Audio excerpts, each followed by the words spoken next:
It's Jacqueline. I am so excited to bring you a little Auckland magic. Look at that. It's so beautiful. The birds are flying.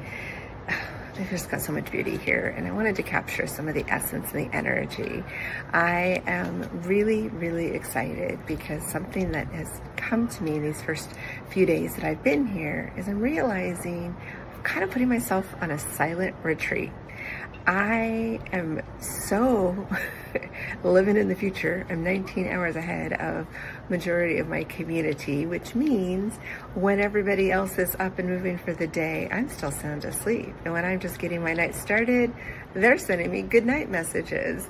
And because of this, and my not knowing really anyone here, I'm having a lot of time to think my own thoughts. I'm having time to process. I'm having time to be creative in what I'm going to do next, and knowing that it's all up to me. There's no one here to keep me company, no one here to entertain me, nobody here to explore with. I know I'll be making more and more connections and friendships, but this is actually what I really needed, so that's why I did it. I really needed an opportunity to get away from all my activities, all of the other people's expectations, everybody else's thoughts and feelings. Now, mind you, this isn't meaning that I don't want everybody else's things. I wanted to take time out to stop, pause, and really think about stuff. I needed time to relearn who I am since selling my matchmaking agency. It's been a big shift. I absolutely am 100% confident this is exactly what I needed to do. It's just taking an adjustment. It's like any relationship when it changes. Even when it changes for the better, it still takes some time to get used to it.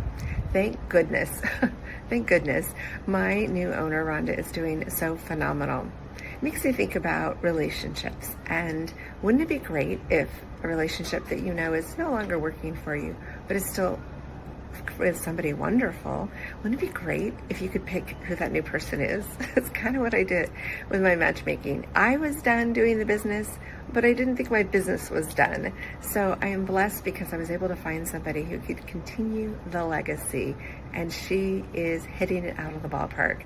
What I'm so pleased with is that it's giving me time to pause and think and have my own thoughts.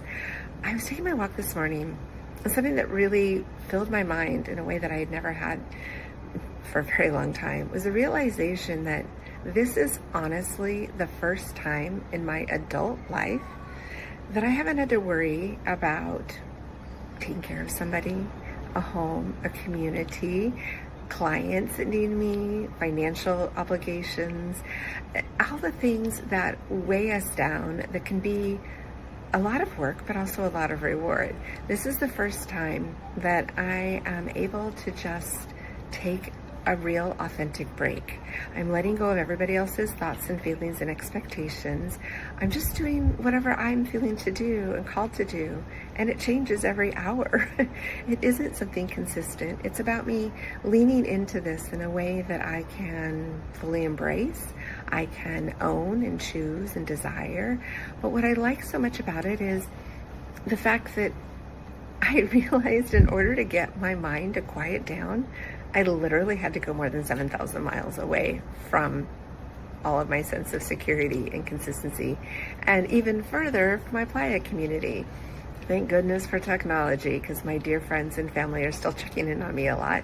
But it is tricky when the time differences are so extreme, and I'm living totally in the future. I was working on a bunch of Monday stuff, and it was fun to get my work brain going, and then I'm realizing nobody else that I communicate with is thinking work at all. Plus, it's a 3-day weekend back in the States, so they're not going to be thinking about anything for another day. It's really exciting when I can stop and pause and realize how different my world is right now.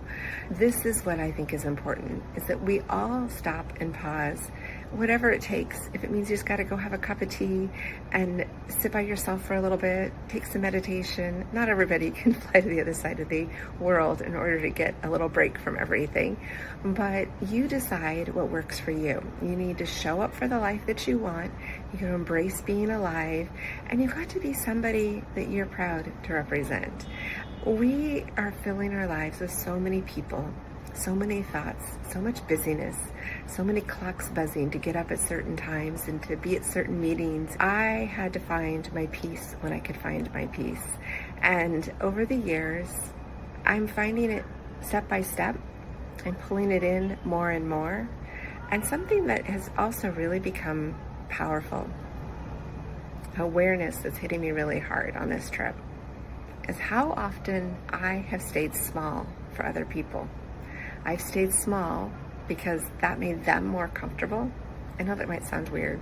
And I've heard so many of the different, videos people say, oh, you're too much? Then great, go have less. But it's true. So many times we shrink for somebody else. We shrink because they're not ready for everything that we have going on and all of our thoughts and our feelings and our emotions. And so therefore we get a little smaller, we get a little quieter, we get a little bit more withdrawn. And nobody really notices it because we've given that permission. We've made the choice. We've made the decision. So I want you to think about this. How small are you right now?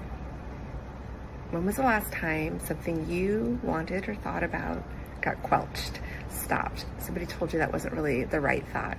You weren't allowed to have those feelings, that maybe you were misjudging a situation, maybe you were jumping the gun on something. I want you to really think about this because I think it's become too normal for us to keep thinking that we need to be small. But I did it for a really long time. I did it for a really, really long time.